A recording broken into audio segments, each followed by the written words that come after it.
meeting to order. Roll call for the City Council meeting of Wednesday, June 7th, 2023 at 9 a.m. Mr. Nelson, Mr. Brzezinski, Ms. Faulkner, Ms. Flores, Mr. Keys, Mr. Witherspoon. Mr. Troop is absent. All right. Stand for. Stand for a moment of silence.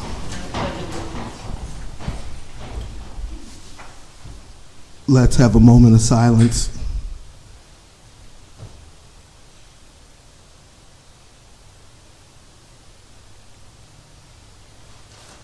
Dear Heavenly Father, we come before you, first of all, grateful and thankful that you allowed us to gather and assemble in these chambers today, Lord. We ask that, by the power of your Spirit, that you help us make good decisions on the behalf of the city of Erie and its residents. We ask that you seek and comfort those who are in mourning right now due to the violence in our city, oh Lord. We ask that you just send us help. And then we also ask this in your name. Amen. Pledge of allegiance. Pledge allegiance to the flag of the United States of America, to the republic which stands, one nation, under God, indivisible, with liberty and justice for all.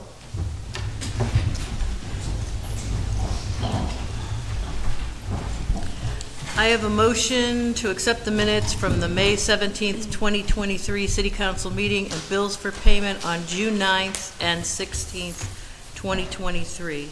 Mr. Brzezinski, Ms. Faulkner, Ms. Flores, Mr. Keys, Mr. Witherspoon, Mr. Nelson.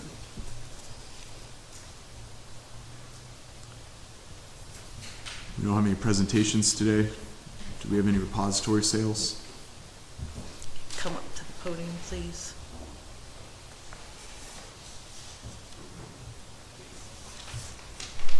If you could state your name and the property that Yes. you're here to represent. My name is Dylan Roseberry. My business is Helpful Home Solutions, and the property is 739 East 8th Street, 16503. Sorry, I'm just going. It's just an empty lot. It's actually directly adjacent to 745 East 8th. I live at 728, so I've been speaking to my neighbor for a little over the past year, and I intend to buy 745 off him probably next summer when he intends to move, actually with his wife. I have purchased 701 and 703 East 8th, which are up on the corner.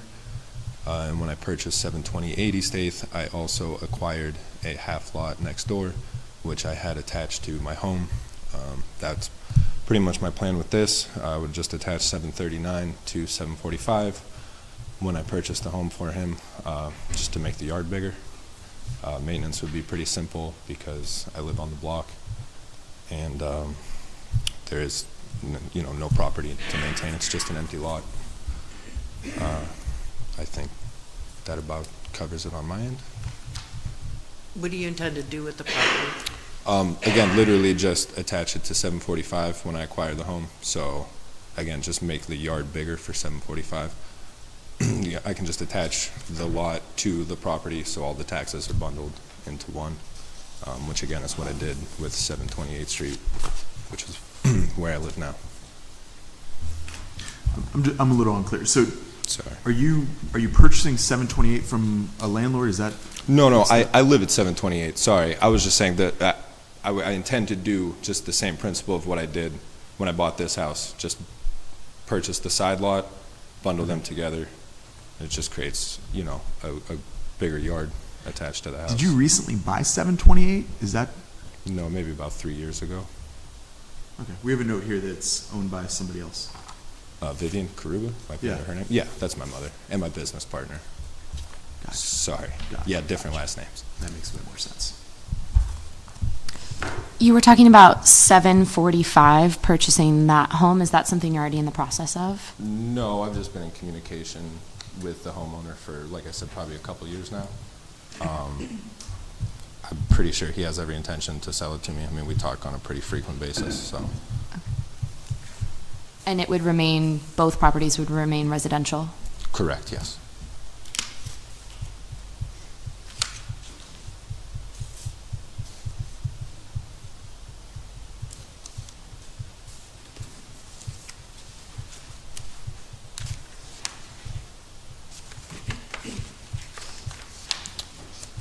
All right. I don't have any further questions. Anyone else have any questions? All right. No? Thank you. Okay, thank you for your time. Sorry, last time I had to go in here and sign something. Is that the case this time? You did that with your license. Okay, so So I'm we're good to good. go? Perfect. Thank you.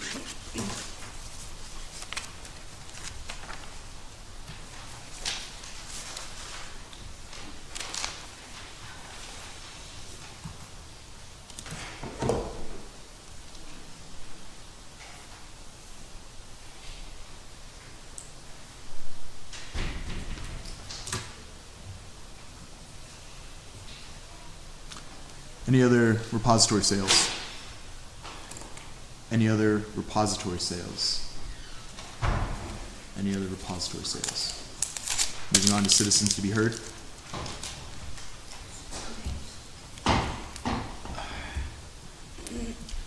Hi, my name's Dave French. I'm temporarily staying at my sister's place, 118 West 39th. I lived in Las Vegas the last 5 years. Came back right around Easter, and I'm glad to be back. I missed Erie a lot. I was educated here. I have some friends around here. It's good to see a lot of these people. 'Cause there's a couple things that concern me. We'll go with the short one first, and that's pedestrian safety. The pedestrians are being killed at a 40-year high all over the country. And I do notice that sometimes when I'm in a crosswalk, there's some spots that there's like a water pipe and the cap's missing, and my cane goes like that deep in the one over by 11th and Sass. Right now, it's easy to see, but when the winter ices up, someone could get hurt there. This is in several of the crosswalks. I'm concerned about some of the speeding going on. I don't know what the speed limits are in Erie, but I don't think anybody much pays attention to it. It's at times very difficult to get across the street. And sometimes I get a little bit short fused on it. I haven't hit anybody with my cane yet, but I'll try not to. But the thing that really concerns me the most, I spent a lot of time in downtown Erie. And there's a critical need for women's shelters. There are more and more women on the street, and it's sad. I mean, I've seen it out in Vegas where elderly, disabled people have nowhere to go. We do a pretty good job with the city mission and other places for men, but there's some women that are forced to maybe go to places they shouldn't be going to. And I don't know what the answer is to that. And I don't think any of us will want to see anybody that we have as loved ones be out there. But there's women out there with children. There's elderly women out there. We need to find a way to help these people out. And I hope I can be part of the solution, but I'm glad to be back.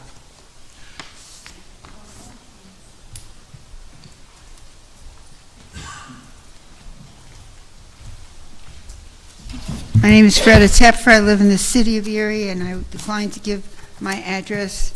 I don't think it's needed. It's not appropriate to put people with that kind of exposure. I want to remind anybody again, if you're on Medicaid, Medicaid is no longer being renewed automatically. You need to go to the Pennsylvania Compass website and make sure that the state has the most current contact information for you so that you can receive renewal information. Otherwise, you'll be kicked off of Medicaid. I am Democratic committee person for the 6th Ward, 17th District. There are approximately 38 elected Democratic committee people in the city of Erie. I was elected in the 2022 primary by 185 people. To my way of thinking, it would be a more democratic process were there to be a person removing their name, withdrawing their name from the 2-year seat on city council prior to the August deadline, then the Democratic Party would have the ability to select a candidate, which is as I understand the process. That would put 30-plus people who were duly elected by as many as 40 to 200 people in their districts to be committee people to choose the candidate rather than have it be chosen among 6 people next year. I'm just putting that out there for your consideration, whoever would be involved in such a consideration.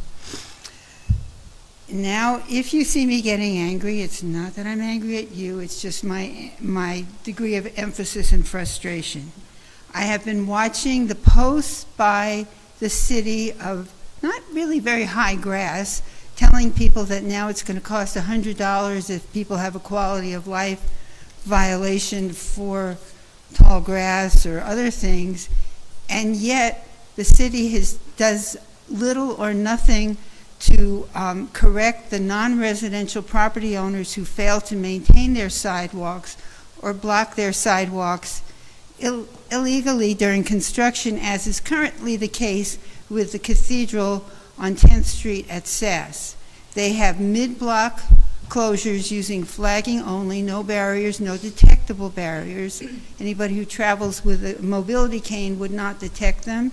Anybody who travels with a mobility cane would be halfway down the block before they encountered the closure, not knowing what they were doing, getting disoriented. It's actually interesting. I walked yesterday between the 2 flags in the street. There's actually a potential to provide a sidewalk bypass, but there isn't a safe one currently existing. EDDC did it on State Street. Surely it could be there, but I think it's been way over 2 years between the school and the church that the Catholic Church has controlled our access to that sidewalk. Erie Insurance has done that. Hagan has done that with his projects on 6th Street. It's time for the city to pass an ordinance requiring the payment for sidewalk closure, requiring actual demonstration of need of these sidewalk closures. And I think that the city should be citing property owners. Waste management between 16th Street and the railroad tracks on Raspberry does not maintain their sidewalk on the west side of the street. Students walk to school on that street. This is not a poor company. They should be maintaining their sidewalk. If the city is raising quality of life funds, they should also cite the businesses. I'll remind you again that the city should have a traffic mitigation ordinance. The mayor wants to have all these new residents come to town. There should be ordinances if there's going to be construction. There should be an ordinance in place if the IRG actually ever happens. I live near Baldwin Park, as you may know, and all of a sudden we have these bright blue walls on the pickleball courts. Nobody asked us if we wanted to have to view these bright blue walls as we enter the park, as we approach the park, as we walk towards the park. They are saying that they're eventually going to consult with us, but we don't want these bright blue walls. I like the nice dull gray of the concrete. This is our park. This is our viewscape, and we're waiting. I guess I want to just remind you again, is that my bell? No. Remind you again that in order to reduce the use of single-use plastics, the city, the water authority, the downtown association could acquire hydration stations and have them available either to rent or to provide, like the stage which we have, so that people can fill their bottles rather than having a lot of single-use water bottles. Thank you.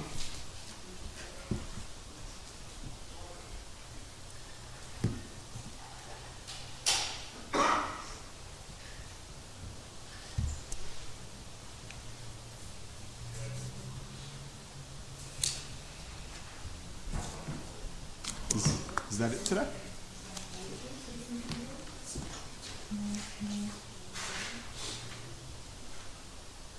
Any other citizens to be heard? Any other citizens to be heard? Public comments?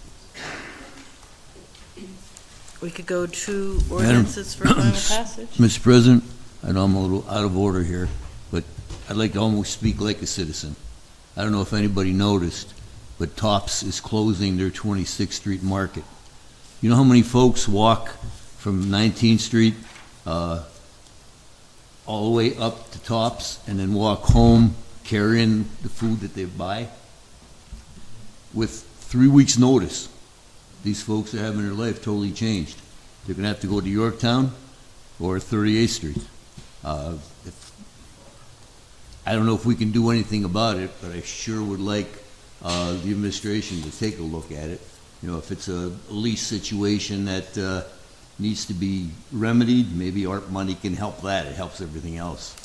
I'm concerned about the folks because I've watched them when the folks that took over the old Roosevelt building, they had to block off the sidewalk for a little while because they were putting a brand new sidewalk in.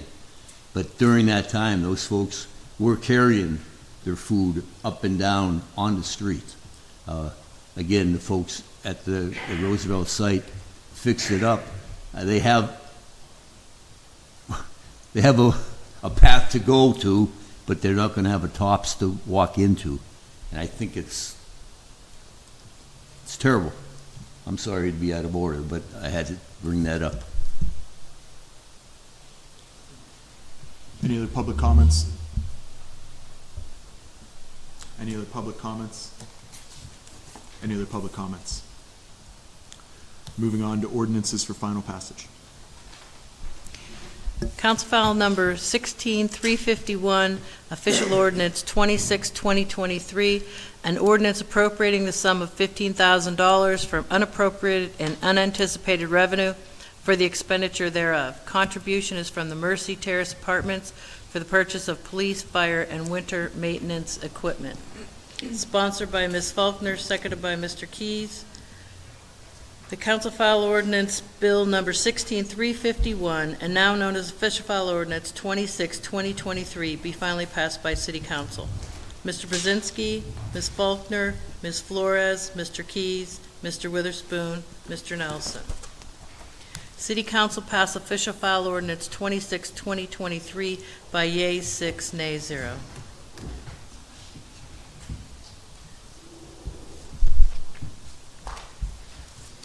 Council file number 16352, official ordinance 27/2023, an ordinance amending Article 117 to update the administrative branch of city government to make the Chief of the Bureau of Police and the Chief of the Bureau of Fire directors in the absence of a public safety director. Sponsored by Mr. Nelson, seconded by Ms. Flores, the council file ordinance bill number 16352, and now known as official file ordinance 27/2023, be finally passed by City Council. Mr. Brzezinski. I'd like 1 second here to explain some context. This is a matter of third-class city code. It's chapter 111, where it says that departments are established by ordinance, and that the city may enact ordinance establishing departments to implement administrative functions of the city. Later in that chapter, it says that these powers and duties of the departments that council may determine by ordinance the following, and gives a list of examples of how that is done. Because we exist in a third-class city with an optional charter for a strong mayor, it is the mayor that shall enforce the charter and ordinances of the city and all the general laws applicable thereto, instead of like a city manager that the council would hire. The electorate gets to vote for a mayor to do that. So that includes some public safety responsibilities that would be in a mayor even outside of the council mayor manager governance. And then there's some aspects in the strong mayor council relationship where in that optional charter, each department is headed by a director appointed by the mayor with the advice and consent of council. If that person was to be fired, or the mayor may at his discretion, their discretion, remove a department head with notice, but they have to give their intention first to council before it's effective. These departments are in our administrative code, that's section 117 and 113. And I want to give some history as to how some of this stuff usually works out. In 1984, we had a computer vendor. Their suggestion was that we then get our own computer department. So in 1984, with Ordinance 24, we established a computer services department in the mayor's office. That's Ordinance 1310. It was successful, so 5 years later, in 1989, it was transferred into the Business Administration and Finance Department with Ordinance 109. We should probably update that. We call it IT now. We need to probably update that. We should probably vacate 1310 since that wasn't done by Ordinance 109 from 1989. In 2020, we updated a number of these. Also still before my time, that was adding the Planning Department and Community Economic Development Department. As long as I've been on council, we've been without a planning director more often than we've been with. So there's always some questions as to how this is working out. But what we see in that process is that in 2020, it was updated legislatively, it was updated administratively. It still hasn't been updated for accounting and budget purposes. All the other departments are their own line in the budget, their own number system. This one's still in the mayor's office. That's a little bit off of how it otherwise is in practice. But by ordinance, council establishes this organizational structure: departments, bureaus, offices, and titles like director. This ordinance is without a director of public safety. By ordinance, the mayor would act as that director. This ordinance changes that so that in lieu of a director of public safety, instead of the mayor acting as such, the chiefs would move up. Council probably should have been asked to do this 5.5 years ago. It's an easy update. There's no real conflict over that, but we probably need a number more updates. We probably need computer services, really called IT now. Personnel is really called human resources now. 13.05 is the one that points out that the mayor can have clerical or office personnel as the budget, as council budgets in his office. So we have a number of staff that fits that description. And some of that is with communications, for example. The mayor's office has the communications. Allentown, they put their communications manager in the mayor's office. Reading puts theirs in the managing director's office. Scranton's mayor has been asking for one. But the city should not be administered outside these terms of ordinances. Council will happily consider changes to the ordinances, as I expect that we will approve today, though a little bit out of order. And on behalf of council, I'm offering to do our jobs legislating as suggestions are made, and I'm asking the executive branch to administer in the enforcement of the charters and ordinances as the optional charter requires. We have no real way to do that and to enforce that outside of budget, though. So just giving some context as to what this ordinance is and how much I look forward to updating future ones. Any other comments or discussion? Could you repeat that? I'll send you the transcript with the citations. Thank you. All right, call for the vote. Council file bill ordinance number 16352, and now known as official file ordinance 27/2023, be finally passed by City Council. Mr. Brzezinski, Ms. Faulkner, Ms. Flores, Mr. Keys, Mr. Witherspoon, Mr. Nelson. City Council passed official file ordinance 27/2023 by yeas 6, nays 0.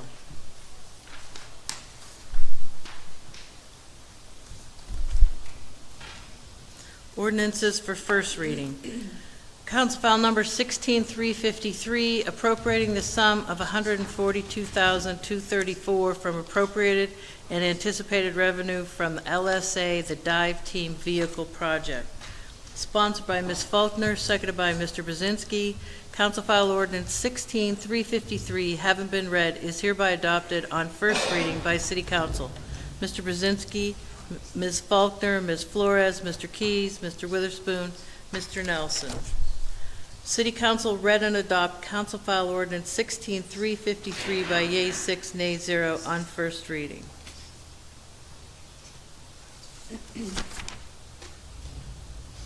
Council File Number 16354.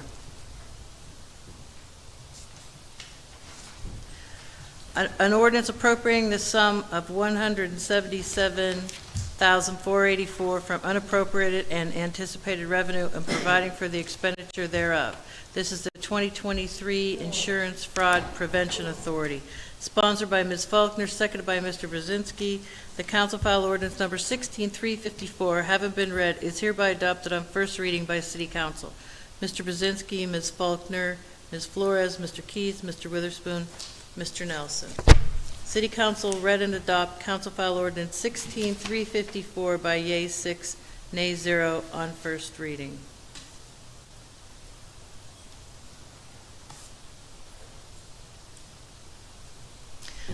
Council file number 16355, appropriating the sum of $147,300 from unappropriated and anticipated revenue and providing for the expenditure thereof. This is the 2023 Auto Theft Prevention Authority, sponsored by Ms. Faulkner, seconded by Mr. Brzezinski. Council file ordinance number 16355, having been read, is hereby adopted on first reading by City Council. Mr. Brzezinski, Ms. Faulkner, Ms. Flores, Mr. Keys, Mr. Witherspoon, Mr. Nelson. City Council read and adopt council file ordinance 16355 by yeas 6, nays 0 on first reading.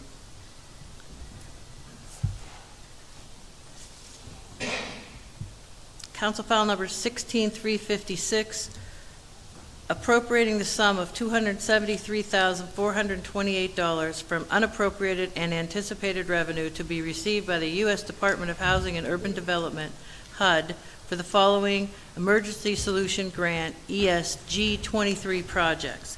Sponsored by Mr. Keys, seconded by Ms. Faulkner. The council file ordinance 16356, having been read, is hereby adopted on first reading by City Council. Mr. Brzezinski, Ms. Faulkner, Ms. Flores, Mr. Keys, Mr. Witherspoon, Mr. Nelson. City Council read and adopt council file ordinance 16356 by yeas 6, nays 0 on first reading.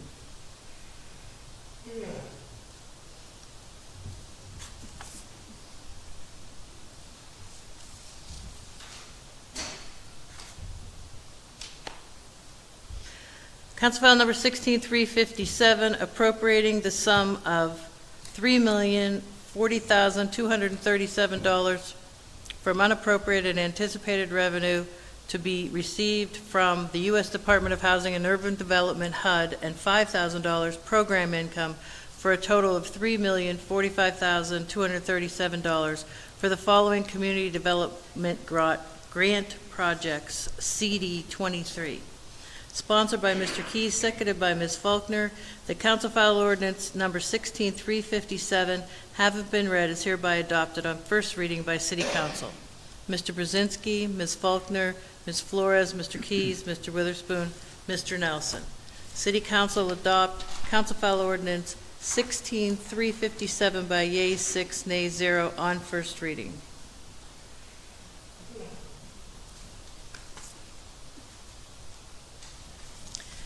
Council file number 16358, an ordinance appropriating the sum of $933,497 from unappropriated and anticipated revenue to be received from the U.S. Department of Housing and Urban Development, HUD, for the following home M23 projects. Sponsored by Mr. Keys, seconded by Ms. Faulkner. The council file ordinance 16358, having been read, is hereby adopted on first reading by City Council. Mr. Brzezinski, Ms. Faulkner, Ms. Flores, Mr. Keys, Mr. Witherspoon, Mr. Nelson. City Council read and adopt council file ordinance 16358 by yeas 6, nays 0 on first reading.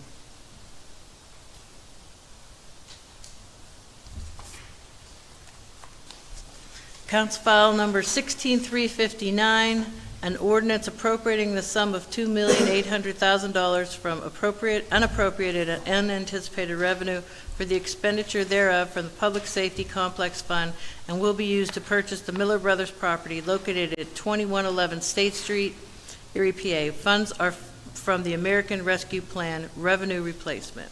Mr. President, Yes. if I may, I hate to make a big thing of this because I'm going to vote for it. It's a very good public safety project. But I don't know what we're thinking. I've asked at least a half a dozen times. Let me see the appraisal. Why are we paying $2.8 million? Who set that? I say that only for future projects. Don't bring us anything without an appraisal in your hand before. If we don't know what we're talking about value-wise, the city is very lucky to have somebody like Mr. Miller with a handshake sitting there and staying with the same amount of money. Because without a written contract with contingencies in it, he could hold us hostage now, because we already have almost $100,000 into checking out the building and make sure it works that way. I am 100% behind the building.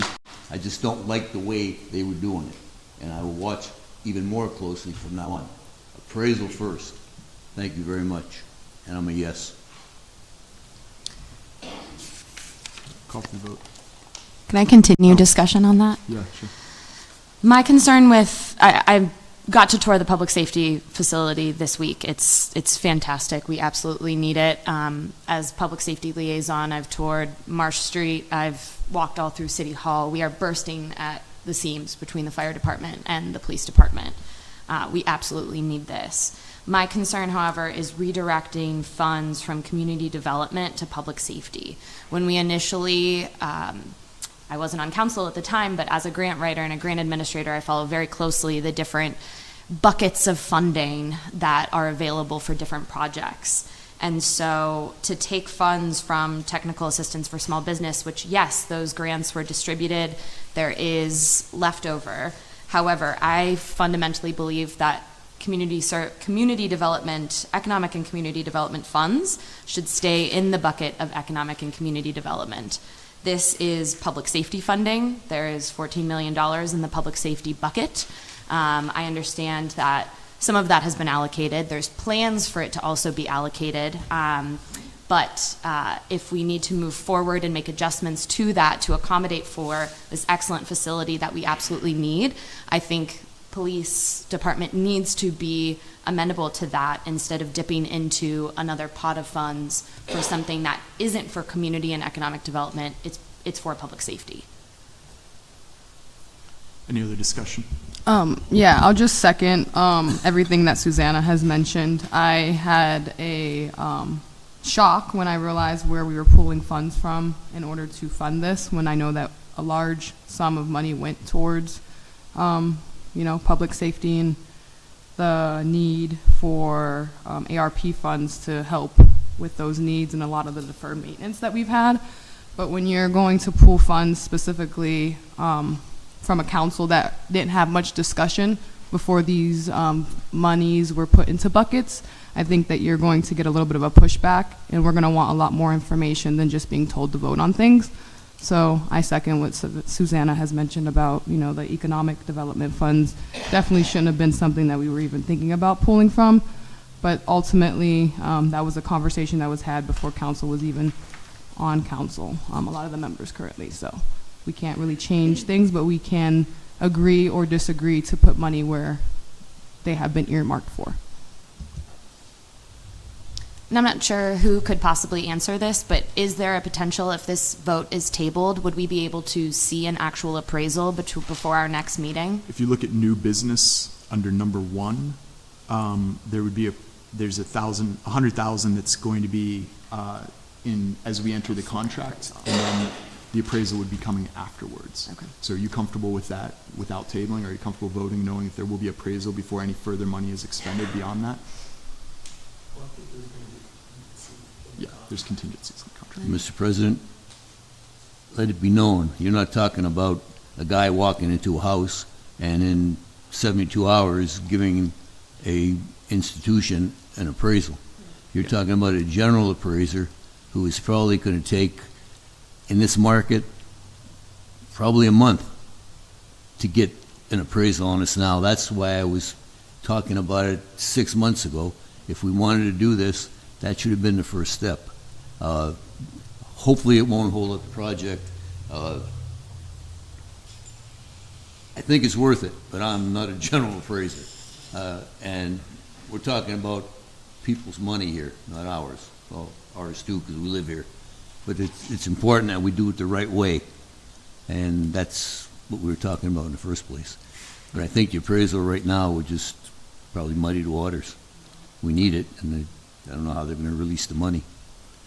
All right, I just want to point out one last thing with the last two words in this is revenue replacement.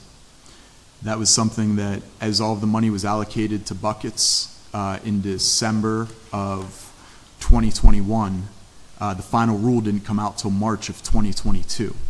And revenue replacement changed dramatically in the course of how we allocated the money and how the final rule put it together. We had originally only allocated for $5 million of revenue replacement, and as the math's looking now, we could have up to maybe even 50 million of the 76 million that we have in ARP money now revolving through revenue replacement. So this is quite a dynamic shift that I'm very happy that the city is adaptable enough to adjust to.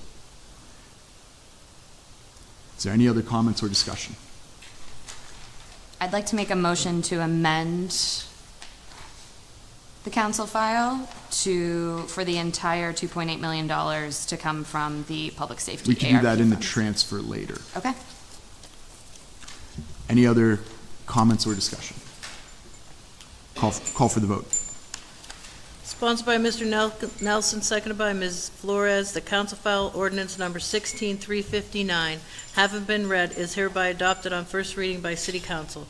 Mr. Brzezinski, Ms. Faulkner, Ms. Flores, Mr. Keys, Mr. Witherspoon, Mr. Nelson. City Council read and adopt council file ordinance 16359 by yeas 6, nays 0 on first reading. Mr. President, this takes us to new business. Mr. President, move the balance. We need a second. It's just, I count on you two for it every time. The veterans. Looking to separate number Any- 1 and 2 from new business. Are you sure you want number 1 and not transfers on the third page? Sure. Okay, so leave number 1 in the balance? Leave number 1 in the balance. Okay.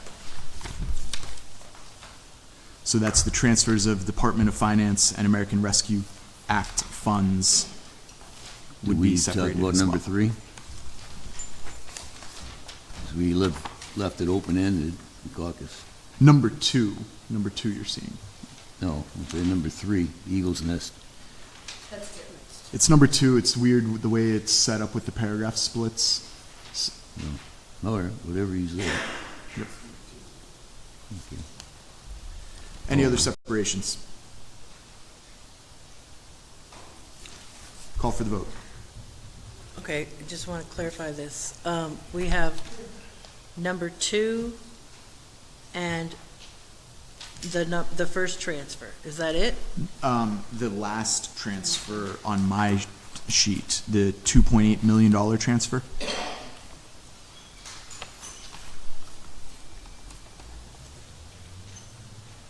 Okay.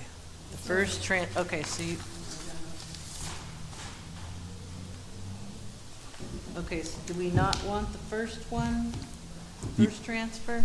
Correct. The only thing we want is the $2.8 million transfer from 5 different funds into revenue replacement. Okay. All right.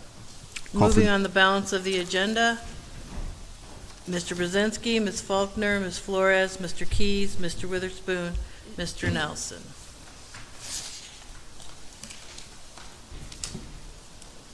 Okay, we have a resolution resolved by the City Council of the City of Erie that the Enterprise Zone Loan Review Committee approval of the following loan be formally ratified.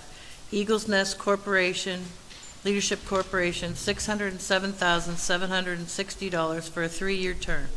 These funds have been made available through the City of Erie Urban Core Economic Recovery Revolving Loan Fund and loan repayments.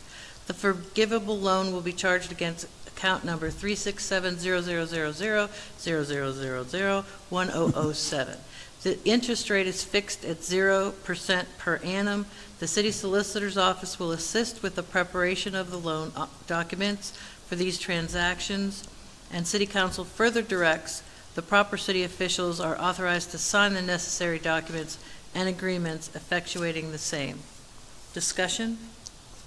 Mr. President, I separated that just to make everybody aware of the fact that Bishop Brock and his folks over there at Eagle's Nest thought they were getting the money a year ago, and because of red tape or whatever, it hasn't happened yet. I urge the administration, Mr. Groner's on vacation, I understand it, but whatever, I hope we're not talking about this next meeting, because I hope the check is in the Eagle's Nest hands so that we can move forward with a very worthy project. That's the only reason I separated it. Any other discussion? I think it's important to note that any of the nonprofits in Erie that received the community development ARP funds were held to the same standards. I know this as a grant administrator for a nonprofit. The grant agreement says very clearly it is a reimbursable grant. That means it is the duty of the nonprofit to follow the grant agreement, spend the funds, submit a form for reimbursement, and receive a check from the city. Eagle's Nest has already done that for about $70,000 of the project, and this is a great project, no doubt. Anything that helps kids, physical activity, after-school programming, training, I absolutely support. My concern is the fact that there is not the same standards necessarily held for all nonprofits, and so I would like to see a more formal process for this. We've talked about how there wasn't necessarily the best processes when the ARP fund grants were made available. But I do know from also signing one of these contracts, it is very explicitly a reimbursement grant program. There is no $675,000 check that can go directly to Eagle's Nest from ARP funds. I think there are other solutions available. I just want to ensure that all of our organizations are held to the same standards in Erie and have to go through the same processes to access such large sums of funding, whether they come from taxpayer dollars or federal government stimulus money. I'd like to comment. So there's a couple things that do need to be clarified, that ARP funds are not necessarily reimbursable grants. That's the way we decided to administrate them. Two, my father was in construction, and so I can tell you nobody's putting a shovel in the ground until they have some money. And so if you're doing a large capital project, unless you have $500,000 in a bank in another pot, nobody's going in and saying, hey, we're going to start this project and we're going to wait for 30, 60 days to get paid. That's not the way construction works. That I do know. Whether people like or want the project or not, that's beside the point.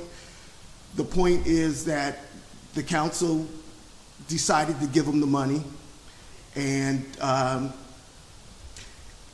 now we're at a different place where it's, and I wanted to note that, so the money, this 675 was originally in the, in economic development, $20 million that we gave that department. So this money is actually coming out of the same department that we put it into last year.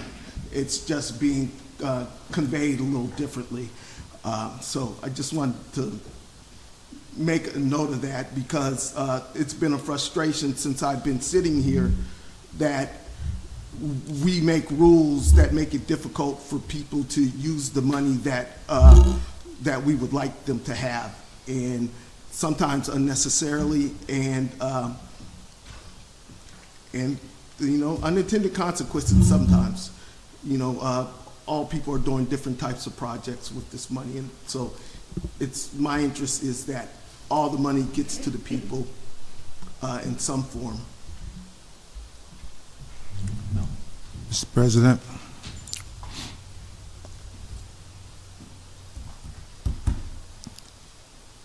When I first put this on the agenda, there was no process. Even the folks who review the projects weren't organized And I put it on the agenda. I was asked to pull it. I checked with Bishop. He said, what do you think, Mal? I said, well, pull it. So we pulled it. A couple of meetings later, I put it back on the agenda. There was no process, and I don't think that group had a meeting at that point. It passed council.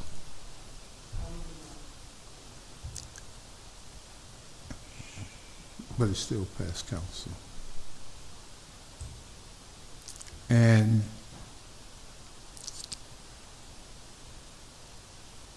in my 20 years on council, when council passed something, it's a law. There wasn't a process in place, and the group wasn't necessarily in place. And as Councilman Keyes reiterated so eloquently,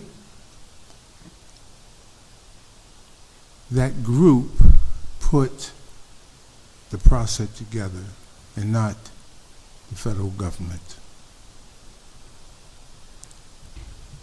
When we pass something, we are making a promise to enforce. And we fell short. Now there's an opportunity to get the project going through Chris' organization. And now we want to put another stumbling block in front. I've been in Erie 50 years,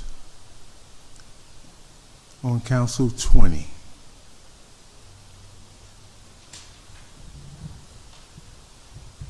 I have never seen something like this happen. It has nothing to do with Bishop Brock. It's the project, it's the people in that area.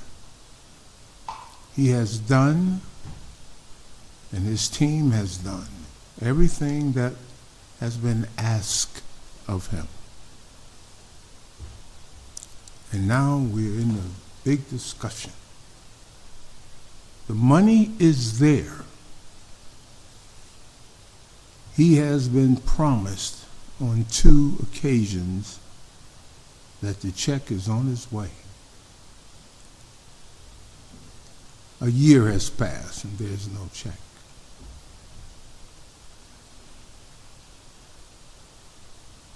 Where do we go from here? There's a project out there and the kids are waiting for it. We have the school district on board. We have businesses on board. We have the community on board. And when I say community, I'm not talking only about the black community, I'm talking about the community of Erie, Pennsylvania, the diversity, the Rainbow Coalition. The project just happened to be in that area. Mr. President, thank you. I'd like to point out on this particular item of new business, this is not a vote to take away promised money from the Eagle's Nest. This is a vote to give new money to the Eagle's Nest to replace money that we would be taking away later in the meeting. As Mel offered, I actually didn't know that this was pulled from a previous agenda, but this passed on the first agenda I was ever on council. There was 3 of us having our first council meeting that day, and I think the only other notable vote that day was the presidency vote. It was put on before a process was created. That is absolutely true, and I'm concerned that maybe we overpromised and now it looks like we're under-delivering on it because of the lack of a check, because of a lack of a process. The recommendations that we're operating under are the recommendations of our auditor from the U.S. Treasury. There's a very important reason why this is going. And we first moved this without the process of the application and the accountability of that application. And now we would be making a move to do this without the accountability of the U.S. Treasury and the standards that they've set and recommended for us. That's the part that gives me pause of this. I'm a big fan of accountability through all this process, knowing that I'm accountable to the voters. So I have some concerns of it, but now it's a forgivable loan, and that's the ways to make this exception. I'm hoping to keep the money in his pot later in the agenda, but I don't offer any commitments on this one. And I want to add, I obviously was not on council when all of this was discussed, and the fact that there was not a process in place. But I have never in my 15 years of working in grant writing seen a $675,000 grant being made that is able to bypass the same application process that other nonprofits are held to. And so I would love to see more plans. I would love to have more discussion on it. I don't want to hold it up. Clearly this has been discussed for a long, long time, but we need to be more cautious when we are discussing grants and when we're discussing loans. But we have to ensure that the nonprofits that are receiving such large sums of money are able to take on that risk, and that's why this is a reimbursable grant. If the check is just given to a nonprofit, and that is a huge sum of money for a nonprofit to manage, it's an incredible risk to the city, and so that's why it is done through the reimbursement process. So my concern is that, yet again, we hold different organizations to different standards. I want to see how we can get this passed, but it has been deeply concerning learning about the entire process of it, and how we can ensure that we are not in this kind of situation again where we're at a gridlock with something that technically broke ground a year ago and that should be nearing completion at this point. Can I have one more contract? Yes. So, while I agree with some of the things that our colleague said, so now what we are voting on is a loan from the Economic Development Company, I guess, the Enterprise Loan Fund and Review Committee.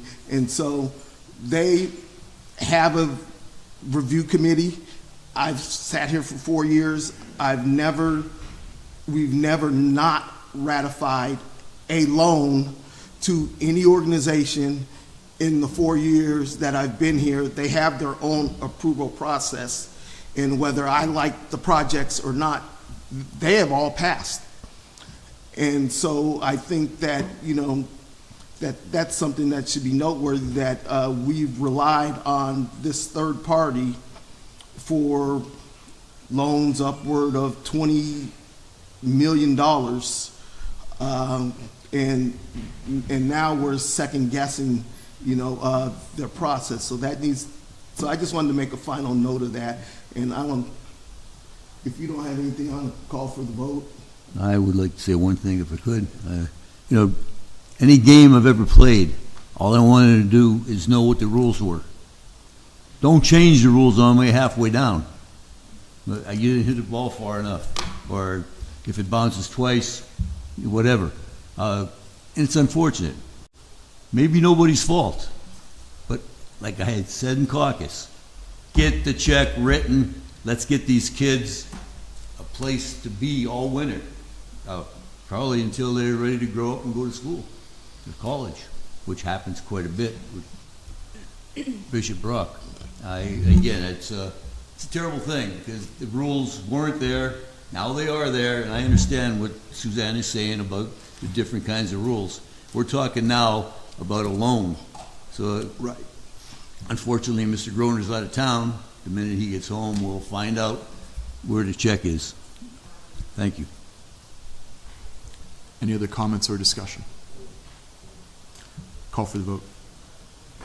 Voting on the resolution, Mr. Brzezinski, Ms. Faulkner, Ms. Flores, Mr. Keys, Mr. Witherspoon, Mr. Nelson.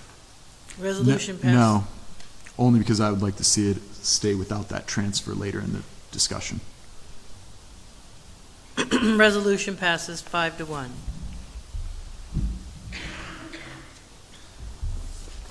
Okay, we have a transfer in the Department of Finance American Rescue Act funds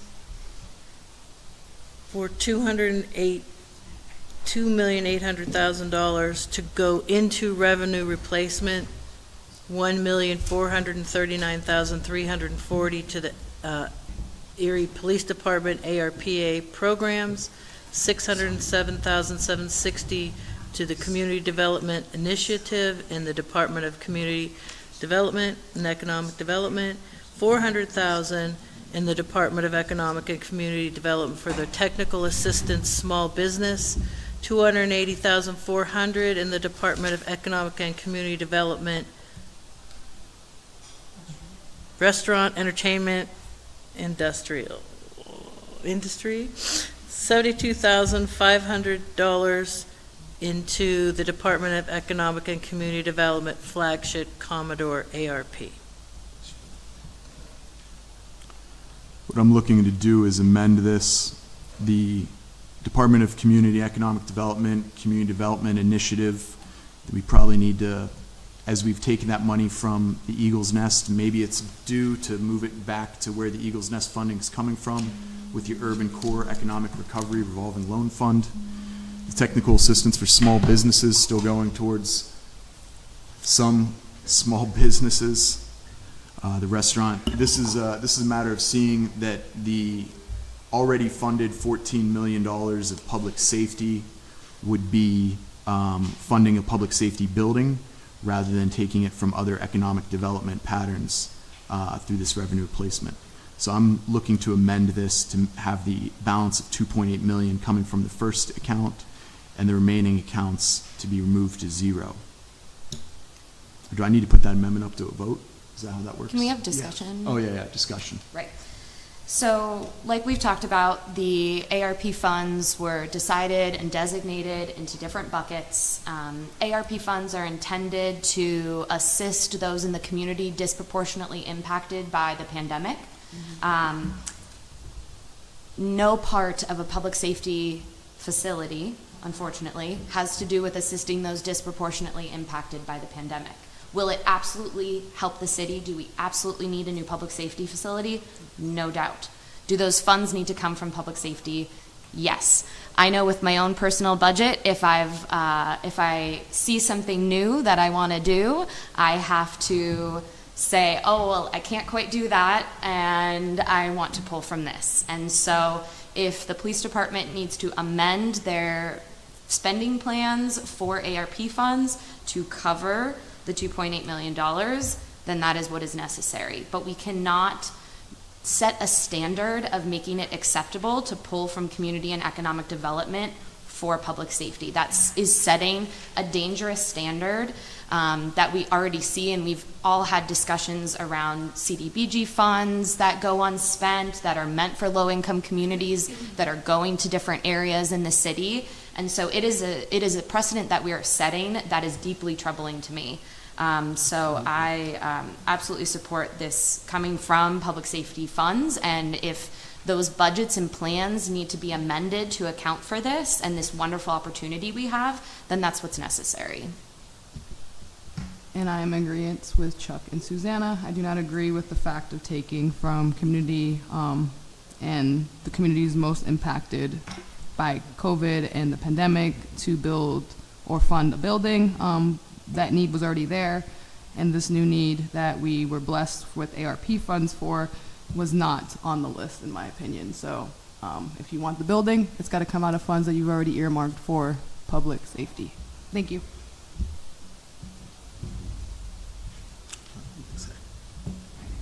Okay, Do we need to vote to amend it? Is that how this would work? There would need to be a motion to amend the section. but I need to understand the amendment again. That's why there needs to be a motion All right, I'll make the motion. The motion is to amend so that $2.8 million comes from account 03623160000. I said 4 zeros in a row, I hope. 5086. So that would be 2.8 million. The remaining 4 accounts ending in the 4 numbers 5077, 5081, 5072, and 5080 would be zeroed out for that transfer. The balance would come from just that first line at $2.8 million. The rest would remain zero. I'll second it.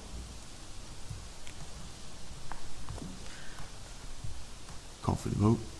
Okay, so we have a motion to amend to have all of the $2.8 million to go coming out of the Erie Police Department ARPA programs directly into revenue replacement, all of it.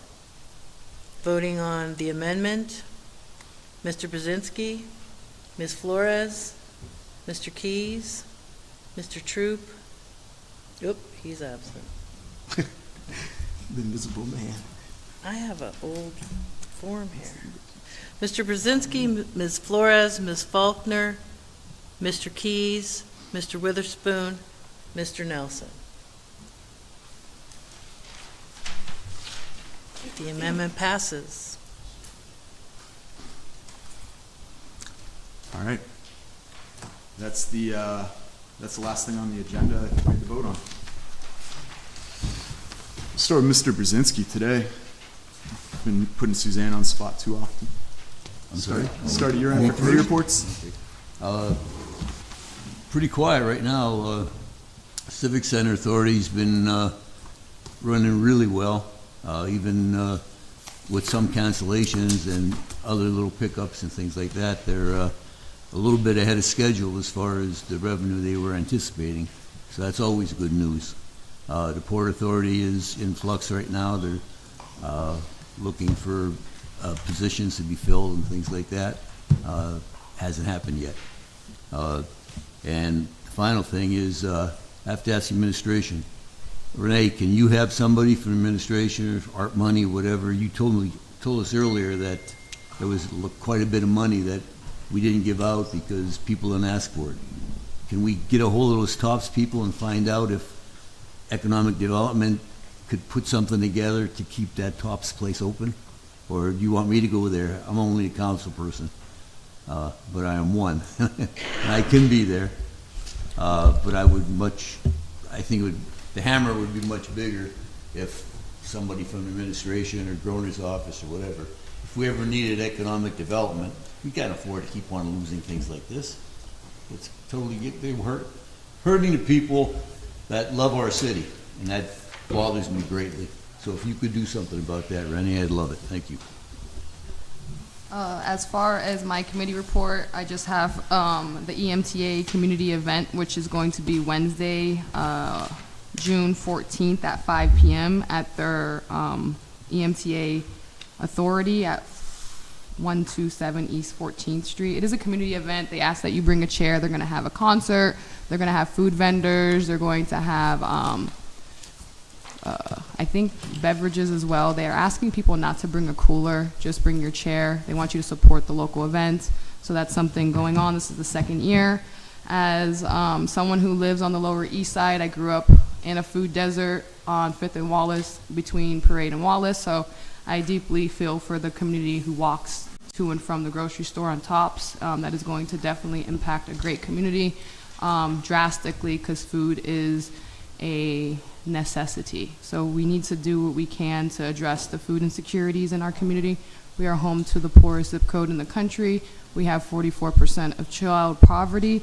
We have a lot of young people that don't have anything to do, and there's nothing catered to them, and then they get in trouble. There's a lot of shootings that are occurring in our city, and people are dying. People are ending up in jail for their whole lives, along with ODs constantly affecting communities throughout our whole city and the county as a whole. We need to do more to address our young people's needs. We need to prioritize them. They've never been a priority, which is why my whole life, we have been seeing the situation get worse. I have 2 brothers who are incarcerated, and my mother makes the statement that some graduated and some chose otherwise. So with young people, if you give them the choice, they will do well. They will do far beyond the expectation that you give them. You just have to give them the opportunity. Not all kids are bad kids, but when every time they turn around, they're getting negative feedback from all the adults around them, it's hard for them to thrive, to be something that they don't see every day in their own community. So as somebody who didn't have a lot of adults that I wanted to be like growing up, I'm very proud that I give the young people in my community something to hope for one day. But ultimately, the people who are making decisions need to do more, and we need to give our young people stuff to do. We have a lot of crime going on at Dobbins Landing, at our water access points. There's not a lot of lighting, there's not a lot of security, and public safety is a need, but we need to make sure that we're doing that in a proactive way, not a reactive way. So let's do more for our community. Thank you. Mr. Keys? Since we last met, I went to the airport authority meeting. There's nothing really new to report there. It's still everyone's hope that we get another airline, back in Erie. Other than that, I just want to echo what Jasmine was saying, that we do have to support the youth and the next generation, and we do have to be proactive in making sure that they get the resources and necessary that for them to thrive. It's notable to have a food desert, but there's a desert or deficiency in a lot of other things, including safe places for recreation. And so those will be some of the things that I'll be prioritizing with the rest of my time on council. Mr. Witherspoon? Thank you, Mr. President. I'd like to piggyback on Councilwoman Jasmine and Councilman Keys. I've been working in this community with kids over 36 years directly as an employee of the city when they had a city recreation, as Deputy Director of Recreation for Booker T. Washington Center, as a board member at JFK Community Center, and for 33 years running Spoon's Summer Basketball League.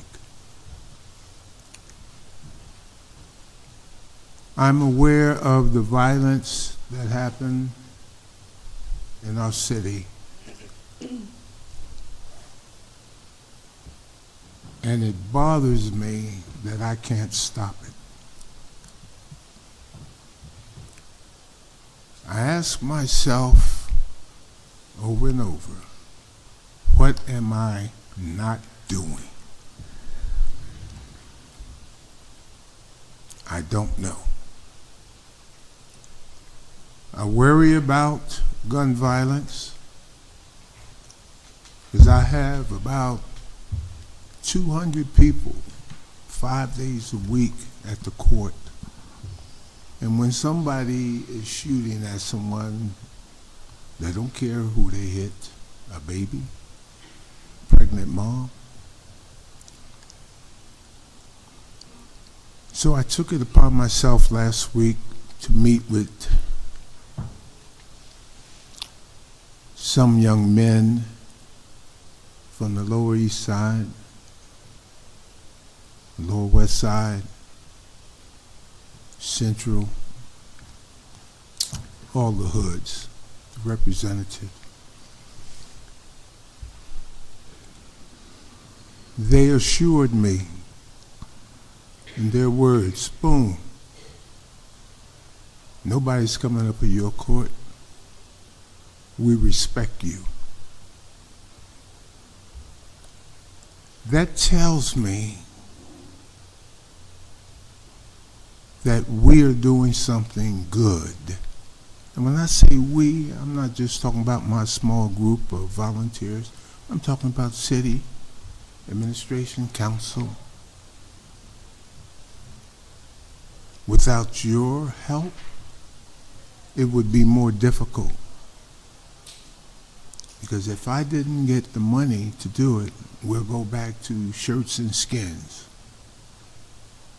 That's how we started. We didn't have any. The gun violence bothers me because I lost a brother to gun violence. Unfortunately, he was tied up into drugs, and he did not turn in the right amount of money. He was messing with not the cartel, but a group in New York City. And he was killed. Shot with a sawed-off shotgun, close range, in the head. There was no head.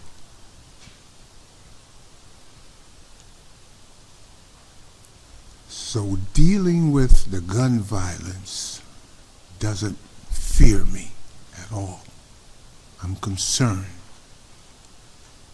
And some folks say, well, where's the police? Well, they don't know it's going to happen. They react. And hopefully when they transfer into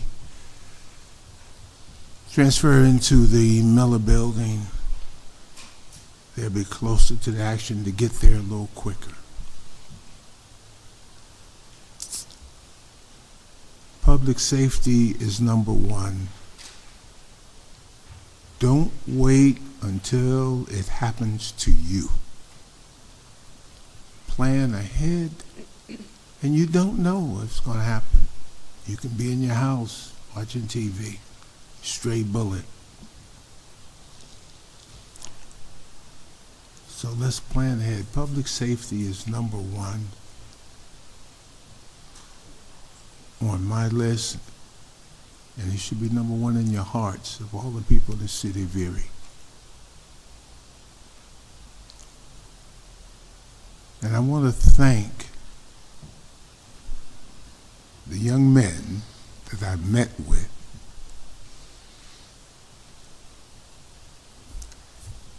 I guess you can call it the protection of Saboon's courts.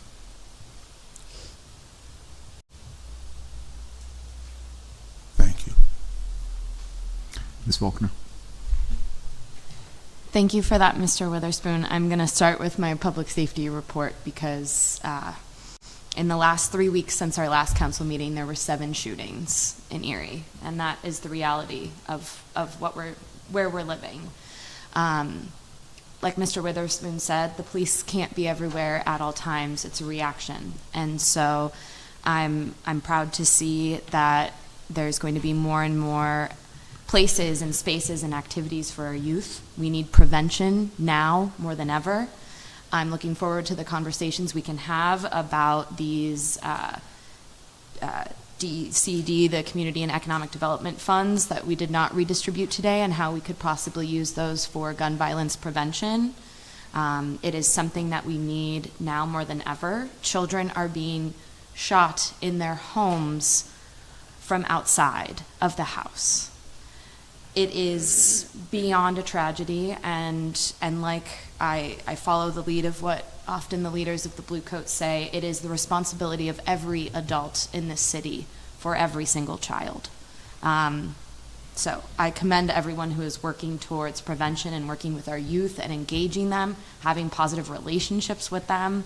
There's no bad kids, like Jasmine said, it's just bad decisions. I also want to remind folks to please practice safe storage of your guns. I meet monthly with police leadership, and I'm hearing time and time again about how the guns that are involved in many of these shootings are from kids not even breaking into cars, just opening unlocked cars and stealing a gun. So it is our responsibility to ensure that safe storage of guns is happening.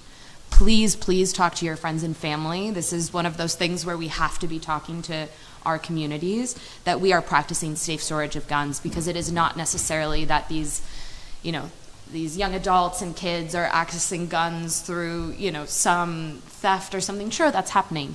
But so often they are literally opening an unlocked car door and taking a gun out of a glove department, and then there's a shooting in the city. So please practice safe storage.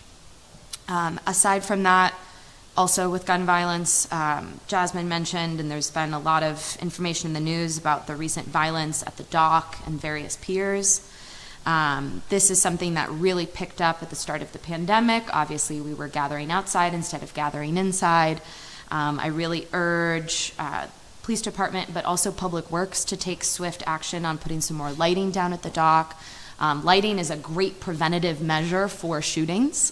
There's study after study about the importance of lighting in high violence areas. So very much want to see some action there.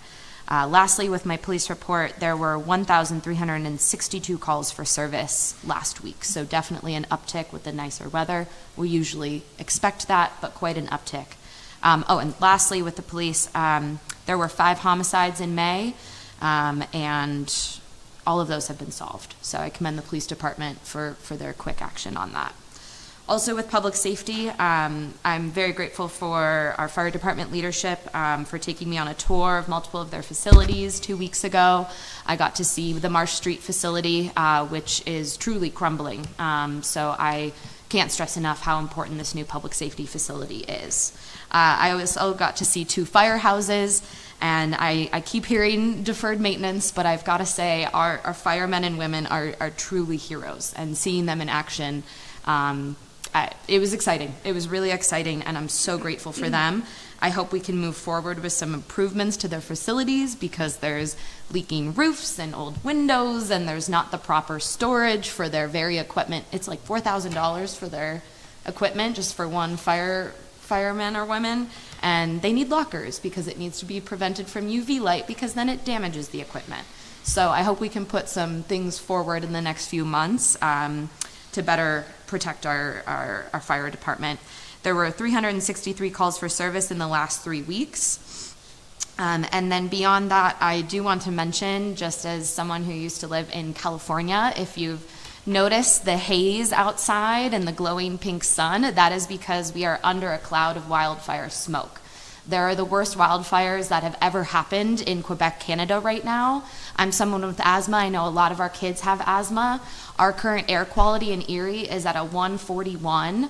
Healthy is below 50. So if your eyes are itchy, your kiddos are coughing, please limit your time outside. Hopefully we all still have our masks, wear a mask outside, but this is something that I was well equipped with living in Colorado and California. I did not think I would ever experience this here in Erie, being under a cloud of wildfire smoke. There are wildfires now in New Jersey because of this, so please act with caution and remind the folks in your life, especially any kiddos with asthma, that the air quality is seriously an issue right now in our community. All right, Water Authority, I attended their board meeting back in May. Everything's going great. I'm going to be doing a tour there in July of multiple of their facilities. And if folks haven't seen it yet, the Sassafras Street extension is now open. Please remember to share the road. It is a space for pedestrians, cyclists, and cars alike. It's beautiful. It connects a whole walking path in the West Bayfront, so very excited to see that open. I also met with the Sewer Authority, attended their board meeting in May, and did a tour of the facility. Thank you to Paula and Nick for the tour. It's really interesting. Sewer is not something that is the sexiest board assignment, but it is something that is such a critical public service, and I really commend everyone who works at the Sewer Authority, because they run a tight ship over there, and the amount of waste that is being put down our drains, flush down our toilets that should not be there is really costing a drain on our taxpayers. So please stop flushing plastic. Don't litter. It literally Oh, you should see it. Jasmine, go do a tour. It's wild. But entire bays of our water that needs to be filtered with plastic and litter in it. Like, we have to do better. That's coming from residential. That's not just people throwing litter in our drains. So let's do better around that one. Last two things, I'd be remiss if I didn't mention that June is Pride Month. We have our Pride Parade here in Erie on Saturday, June 24th. The kickoff is at 11th and State Street at 11 a.m. I know I will proudly be walking there, and in a time of increased violence and hatred against the LGBTQ community, let's try to move a little beyond rainbows and love is love, and to our communities are under attack in other states, and how are we uplifting folks in our own community. Lastly, my own plug for the youth that I work with. I teach at Erie Dance Theater. I teach ballet twice a week. It's a program of the MLK Center. I grew up in that program. I was there from the time I was 4 to 18. It's a big reason for it. It really shaped the person I've become. We have our recital this weekend, so if you want to walk the walk and talk the talk of supporting our youth, I ask you to please come to Strong Vincent on Friday and Saturday. It is our annual recital. Over 75 kids are performing in it. 90% of our kids are on tuition assistance. And so these kids have such a tremendous opportunity. And I'm just saying, the theme is Star Wars, and so it will be out of this world. It's at 7 p.m., doors open at 6 p.m. on Friday and Saturday at Strong Vincent Middle School. So please come support those kiddos, cheer them on, or just geek out to all the good Star Wars music. Thank you.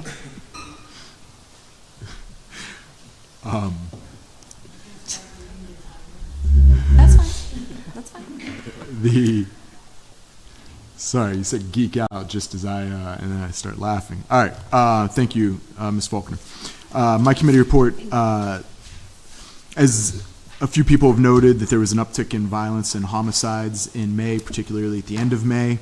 I did a ride-along last Friday in the midst of that uptick in gun violence and the beautiful weather that day, and I think it was a full moon. I had a nice busy day with it, although later that night is when all the gun violence occurred, and so I didn't get to witness any of that, but I had a great ride along, enjoyed a lot of my interactions. A lot of domestic disputes. I went to the Historic Review Commission.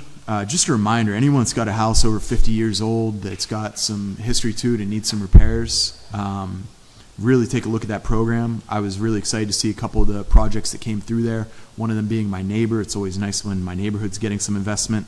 And then another house where there was a recent transplant that moved back to town that's probably dumping $100,000 into her first house after having lived in New York for a long time and establishing her career.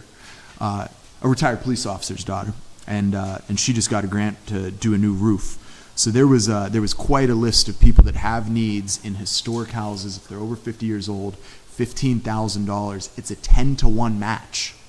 So if you need a new roof, new windows, painting, and you're in an old house and you've got $1,500 to put down for a $16,500 project, there's some qualifications on it, but it's pretty impressive seeing the people qualifying for it.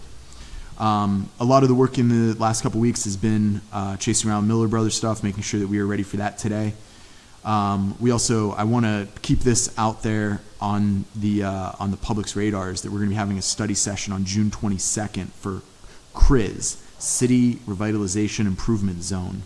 I spent a fair amount of time in the last couple weeks talking to folks that have particular stakes in that and have been around for the history of it. 4 years ago, the first time I ever wrote an op-ed for a failed city council race, I wrote about copying the smart kids, and I pointed out the three things that turned Allentown around in the late 90s. It was land value tax, a home rule charter, and an investment zone. So I'm really enthusiastic that this opportunity might be in front of us. Sorry to the public that was tuned in. I even checked the Facebook comments, and somebody was pointing out how much they loved listening to the music extra long today. Sorry that we were 10 minutes late with a lively caucus. I want to point something out that up until today, we have been unanimous on every single vote. So I appreciate how council has come together these last 6 months to build consensus. Today we broke that streak. That was me. That's so that was on me. I'm sorry, guys, for not being a good team player. And that was with a statement throwaway vote. I was punting in field goal range on a 5-1 vote with the lead. So I mean, there was so I broke that streak. I'm sorry about our good teamwork, and I hope that we continue to have good teamwork from here. One of the citizens, to be heard, offered some comments about the quality of life ticketing, and it is a lot of the grass pictures. I want to point out that in quality of life number 35, it's obstruction of right of way. That was one of the ones that was increased, and I think you have a really good position on why that's, how we might be able to enforce that. It's as if we treat as if there was exceptions already, and I don't think we actually have those exceptions written out. So otherwise, it should be enforced.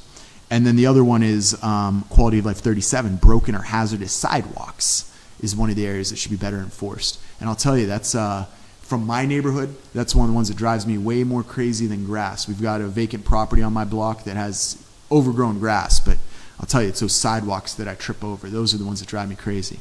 Always walking my dog and tripping. Anyways, that's it for my report today. Mr. President. Yes. I'm very happy that you told the people that was a ride-along, because a few citizens saw you in the back of the police car and they thought you finally got caught.